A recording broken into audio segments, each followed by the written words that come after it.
បងប្អូនតែងតែគេមិនលក់ពេលខ្លះគេលក់តែយកសពច្រើនពេលងើបឡើងមានអារម្មណ៍ថាធ្ងន់ខ្លួនធីងធង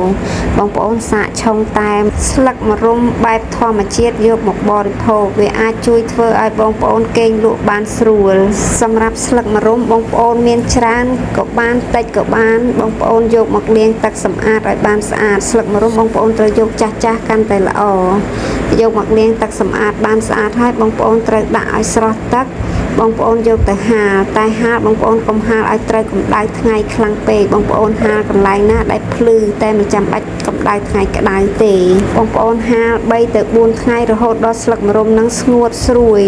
ទើបបងប្អូនយកមកឆុងជាមួយនឹងទឹកក្ដៅធ្វើដូចជាតែងដូចឆុងតែអញ្ចឹងពេលដែលបងប្អូនហាលស្លឹកម្រុំស្ងួតបែបនេះបងប្អូនយកទឹកក្ដៅដាំពុះចំនួន1កែវបងប្អូនយកស្លឹកម្រុំចំនួន1ចុកដាក់បង់ចូលដូចទឹកតែហើយទុកប្រហែលជា3នាទីបងប្អូនឆុងផឹកមួយថ្ងៃមួយកែវ30នាទីមុនចូលគេងមានបងស្រីម្នាក់គាត់ខមមិនប្រាប់នាងខ្ញុំថាពីមុនគាត់គេងមិនលក់ទេប៉ុន្តែនៅពេលដែលគាត់បានធ្វើតែម្រុំនេះឆុងផឹកជារៀងរាល់យប់គាត់ធ្វើឲ្យគាត់គេងលក់បានស្រួលហើយគាត់បានឆាតមកប្រាប់ពីវិធីធ្វើដល់នាងខ្ញុំ